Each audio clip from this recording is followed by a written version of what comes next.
Even in the beta world line, Moeka proves she's still evil by denying the cute little Cinnabon Mayuri's coffee in this week's episode.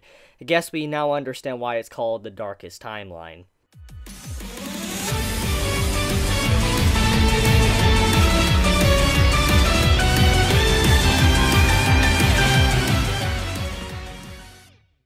Suzuha, the last time you sent a letter, it was truly sad, and it was like, I failed. That's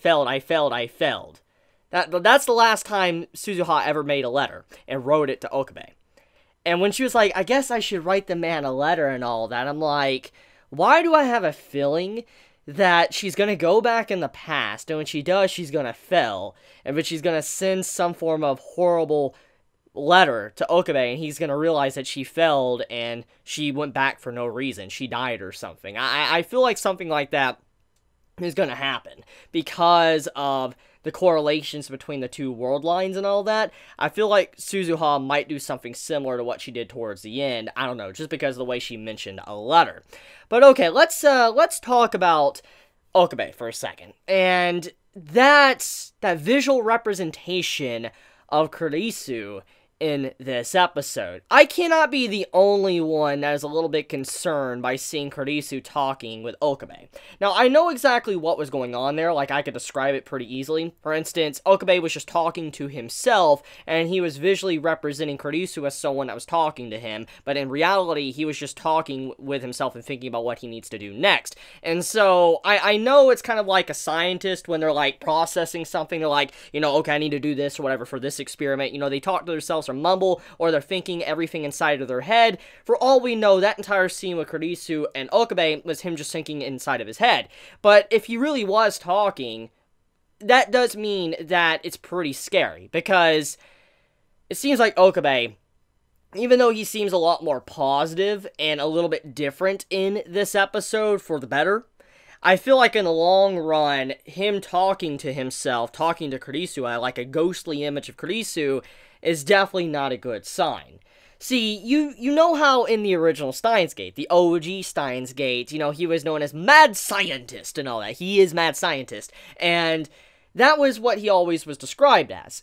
And seeing what's going on here, I'm just like, is he truly becoming a mad scientist? Because if I saw something like that, if I walked into a room and I saw a man talking to himself, I'd think he's kind of crazy. And that's what I'm getting from that scene. He's legit talking to Kurisu, which makes me wonder if he is going even further than what his normal PTSD was, and now he's just straight up crazy.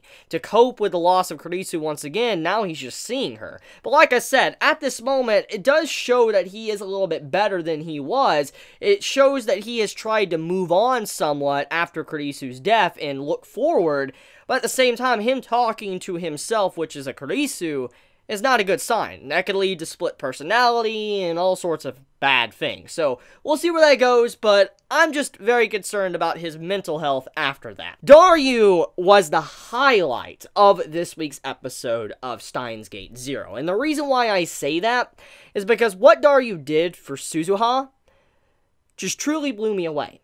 We always have known, since the original Steins Gate, that Daryu was the father of Suzu. Well, we knew this. This was already established. And so we knew coming into Steins Gate Zero how the relationship would be. But for the first time in Steins Gate, at the very least from what I have seen, this was the first time we've ever saw Daryu truly act like a father to Suzu. When he walked in on what Suzu was doing towards Okabe, pointing a gun at the man, and he's like, Suzu, stop and all that, trying to force him's not gonna help. And, you know, just the way he talked with her and how he was looking into time traveling and the issues of time traveling, he just acted like a true, you know, father in that moment. And I'm like, whoa! This is very different for what I'm used to when it comes to Daryu. And I mean, he even had a heart-to-heart convo with his daughter about Okabe, and it really goes to show how much he cares about Okabe because of what he mentioned to Suzu in this episode. Just Daryu truly blew me away. I mean, he was always a great character. I always liked Daryu as a character. He was always super hakada and all that. I've always loved him. But just this episode made my respect for him really jump up, because It wasn't the fact that he stopped his daughter from committing an act that would have been absolutely heinous, for instance, killing Okabe. It was the fact that once that was said and done, he also talks with her, and he just straight up admits something that he would never admit to anyone else. For instance, him saying, like, you know, we need to have Hoin Kyoma reborn. He needs to come back and become reborn, and then I think everything will be fine. That's what he was saying, and I'm just like, that's really emotional to, you know, hear from Daryu's character, because even though we know that in the original Steins Gate, Kyoma, he actually gets a happy ending, as I've already said in a couple of my reviews for this series, this Kyoma we're following, or Okabe, correction, this Okabe we're following, he's probably never gonna be happy, okay? He never will be happy. I'm sorry to say that, but he never will. He is definitely the Okabe that has to make the message for the Okabe that actually is happy in the original Steins Gate. So, this one is always gonna suffer. And I'm just like, that line he said with how Hoin Kyoma will become reborn and all that, he will be new again, I'm just like, that means, or that line was being attached to the Kyoma we know in the original Steins Gate. And I'm just like, that's sad, because we're probably never going to get to see Hoin Kyoma once again in Steins Gate 0. So, yeah, this was a pretty dark episode in a way, especially with what Suzu said about the time traveling and all that, and how she needs to go back. So, let's get into that. So, it's established that Suzu only has enough fuel to be able to time travel 2 times, and that's half a year. So basically, she can only go back to right now to the events of what happened in the summer. Once she goes back, she only has enough for one more jump, which means either coming back to the present timeline or trying to do it all over again. But regardless, though, she doesn't have a whole lot of fuel. And the problem with this is the fact that if she does run out of fuel while she's making the jump, she could actually end up in Event Horizon. Now, FYI, an Event Horizon's basically a black hole and all that, and that's scary. That's extremely scary. That's really freaking scary. Just think about it like this, okay? Imagine time traveling between the 2 different world lines and all that, okay? You're going back, and while you're time traveling, the fuel stops in the middle of it. And so that means that you're stuck in between the world lines, and that means you're just in, like, nothingness, which would be kind of like an event horizon of a black hole. And she's like, if it, you know, happens, you know, would, you know, it be peaceful like these days? And I'm just like, is that foreshadowing that that's probably what's going to happen to Suzu? Is she just going to end up in, like, an event horizon and just be completely gone? She's not even going to be able to go back in the past, which, holy crap, that'd be messed up if that does happen. Like, oh my god, that would be horrific. Because, I mean, we gotta factor in that Suzu can easily die. Because, as we know from this timeline, Suzu is born. She is eventually born, you know, and all that, and, you know, Daryu has his child, which is Suzu. And we know that an adult Suzu isn't really in the future from what is established, unless a new timeline is created. So, adult Suzu, which is the one we're acquainted with right now, will never make it to where Hoin Kyoma makes the message. So, there is a very likely possibility she's going to die, and I am kind of sad to think about that, but that seems like most likely the case because of just the content within this episode. Now, one thing I do want to mention is the fact that I was wrong. I was wrong about Mr. Braun FB, or Moeka, being the cause for the change in the world line, or timeline and all that, going to the Alpha world line. I was wrong, and I admit that. Apparently, it wasn't Mr. Braun that talked apparently to CERN or anything. That's what I was assuming. I thought Mr. Braun or Moeka, they talked to CERN, and then CERN, you know, got their hands on time traveling or something, and it shifted over to the Alpha world line. That's what I was assuming was going on.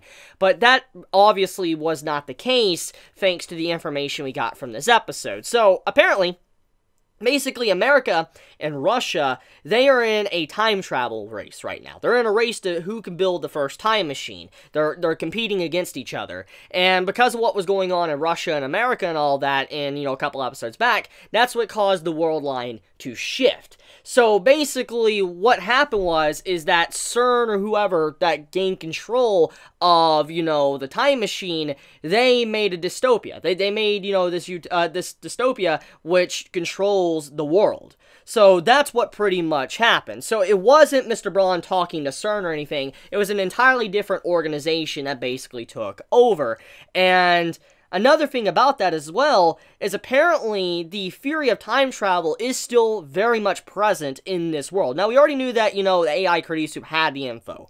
But it's very obvious by some of the stuff that we got in this episode that Kurisu's laptop probably has her time travel theory on it. Most likely the thesis that she put together to be able to present to, a conference and all that. And that's what I think is going on. I truly believe now, after this episode, that when they get into the computer, it's going to have a lot of information, a lot of secrets about Kurisu's life, maybe a diary or whatever, talking about her father, talking about, her theories and stuff, maybe theories we never even heard about. I believe we'll probably come to find out about that, and that is kind of one of the big reasons to why her laptop is so important right now, because it's been getting set up quite often, actually, in recent episodes. We've seen glimpses of this laptop. Maho is looking at it, and now in this episode, she deliberately hides this info from Okabe, which proves that there's something very important on it. Now, I highly doubt that Maho is being malicious and she's being selfish and not wanting to share the laptop. I highly doubt that is the reason.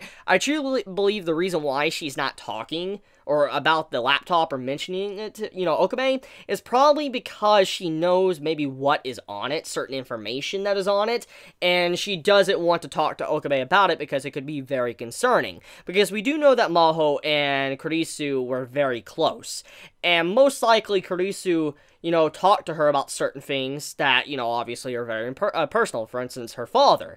And most likely that is why Maho is being so distant, not wanting to say anything, because she knows the truth, and she knows that Kurisu wouldn't just give that information like nothing, and Maho obviously doesn't understand the relationship that Okabe had with her, so obviously she wouldn't want to talk about it in the first place, because it's not her place. So, I think most likely Maho was just, hiding the fact to just protect what remains of Kurisu's identity in this world.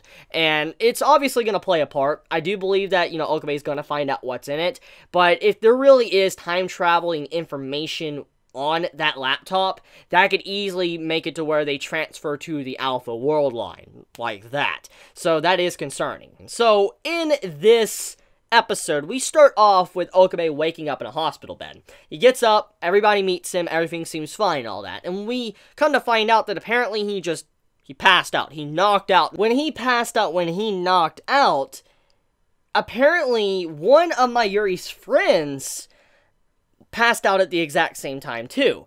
And we get information that apparently she had a little mini reading Steiner happen to her. And I'm just like, huh? She actually says that she remembers what was going on in the Alpha world line. Now, granted, we do know that some characters have retained some of their memories from different world lines.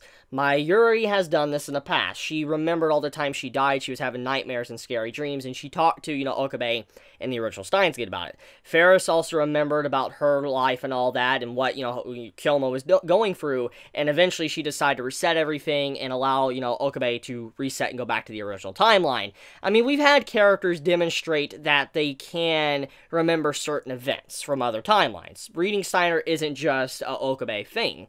But the point here is that she passed out at the exact same time as Okabe, which is pretty freaking interesting, because that would mean that if she did have a mini reading Steiner, it was almost as extreme as his. So I'm curious, are they truly soulmates? Or is something else going on that we're unaware of? I definitely don't trust her after this episode.